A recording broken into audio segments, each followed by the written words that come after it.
Students, Oxford Public School welcomes you. Myself Sandeep Nara, your history teacher. We are studying about lesson 10, colonialism and the countryside exploring official archives. तो इससे पहले आप 9 chapter पढ़ चुके हो. आपकी history जो है वो 3 पार्ट्स में डिवाइड की है.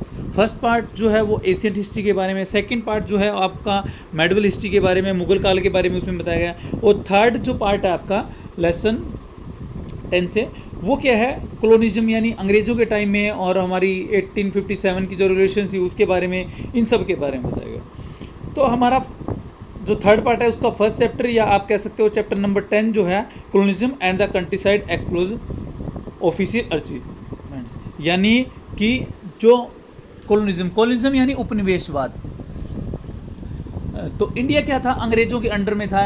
तो कॉलोनिज्म उसको बोला जाता है जो अपनी फॉरेन पॉलिसी है या जो अपने व्यूज़ है वो अपने आप नहीं रख सकता, बल्कि किसी अदर कंट्री का क्या होता था उसके ऊपर आइडियाज़ होता, उसका ट्रेड वगैरह सब कुछ क्या है दूसरे देश के द्वारा चलाया जाता था, वो कॉलोनिज्म का.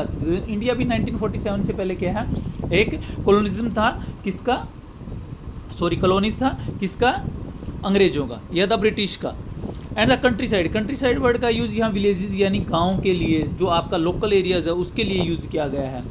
तो उनका अध्ययन इसके अंदर करना है, देहात जिसको आप बोल देते हो, और उसके लिए जो ऑफिशियल्स रिकॉर्ड क्या क्या मिलते हैं उनके बारे में.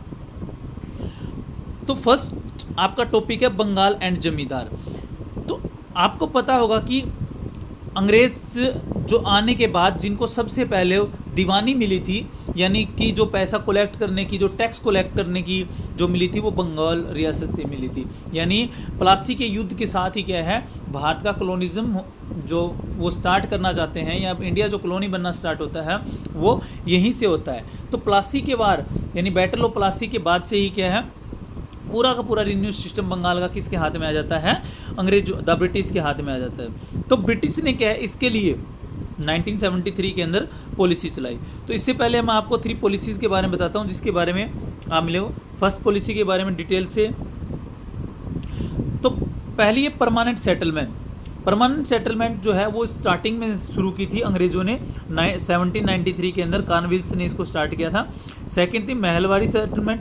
हिंदी के अंदर जो हिंदी मीडियम स्टूडेंट है, परमानेंट का मतलब मिलेगा आपको स्थायी बंदोबस्त. परमानेंट सेटलमेंट मतलब स्थायी बंदोबस्त यानी फिक्स हो जो चीज़, उसके लिए. महलवाड़ी 1820 के अंदर थॉमस मैन ने स्टार्ट की थी, और रैयतवाड़ी जो सिस्टम है वो विलियम्स बेंटिक ने 1833 के अंदर क्या इसको स्टार्ट किया था. तो ये 3 सेटलमेंट थे, यानी 3 बंदोबस्त स्टार्ट किए गए थे अंग्रेज़ों के द्वारा किसको, रेन्यू को कलेक्ट करने के लिए. थोड़ा सा मैं परमानेंट सेटलमेंट के बारे में बताता हूँ पहले आपको डिटेल से, क्योंकि बंगाल से जो रिलेटेड है मेनली परमानेंट सेटलमेंट है.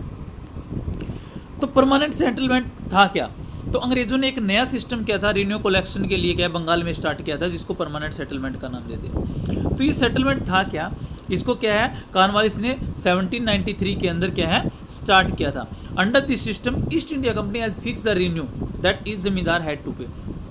यानी जो जमींदार होता है, आपको जमींदार के बारे में पहले बताया था, जमींदार मतलब एक मैनर की तरह ही होता था. जिस तरह आपने 11th में मैनर्स के बारे में पढ़ा था कि उसके अंडर में कई गांव होते थे और वो शहर के अंदर रहता था. उन गाँवों से वो रिन्यू वगैरह कलेक्ट करता था, और पहले राजा को और फिर क्या था ब्रिटिश को क्या करता था, वो रिन्यू जमा करवाता था, मतलब कि एक फिक्स रिन्यू जमा करवाता था इसके तहत, तो वो पे करता था. तो फिक्स इसके according east India company had fix. अब क्या है, रिन्यू का जो राइट्स मिल चुका था वो किसको मिल चुका था, ईस्ट इंडिया कंपनी को मिल चुका था.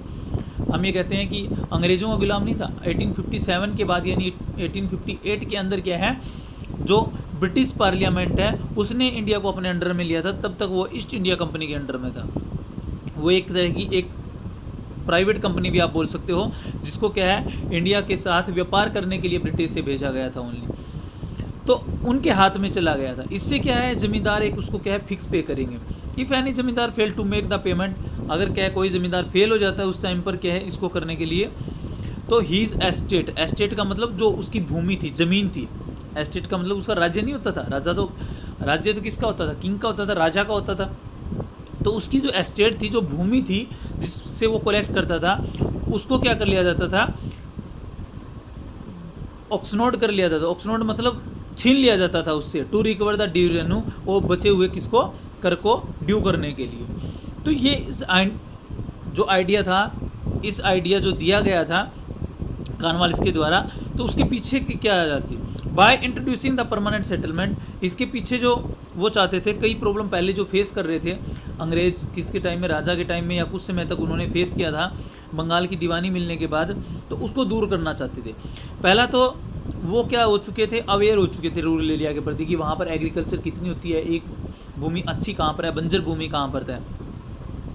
तो इसलिए कुछ फैक्टर थे। They were the recurrency of many families. एक तो क्या बंगाल के अंदर पूरे के पूरे एक तरह की करेंसी नहीं थी, अलग अलग करेंसी का प्रयोग भी किया, और वहाँ का सिस्टम भी उनको क्या है सेट नहीं आ रहा था, क्योंकि ज़मींदार वगैरह क्या थे उनको सही तरह से जो रिन्यू है वो कलेक्ट करके नहीं दे रहे थे।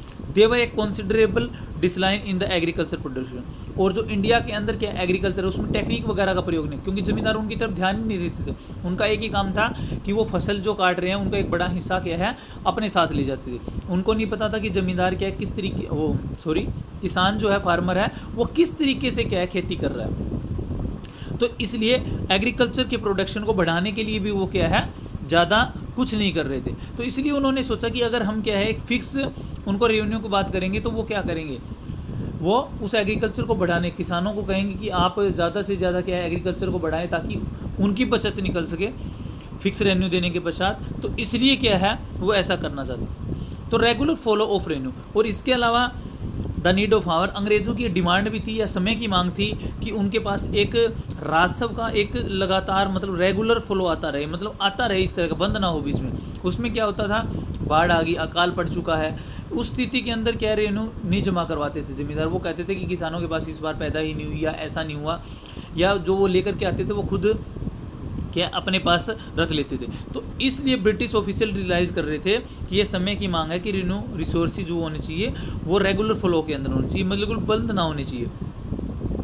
क्योंकि अगर ऐसा आएगा, रेन्यू जो आएगा उनके पास रेगुलर आएगा, तो तभी वो एग्रीकल्चर और ट्रेड को डेवलप कर सकते हैं, आगे लेकर के जा सकते हैं। Therefore they permanently fix the rate of revenue to ensure a regular flow of revenue. तो इसलिए वो ऐसा चाहते थे कि रेगुलर फॉलो हो।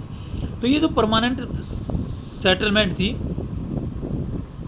तो उस परमानेंट सेटलमेंट के बारे में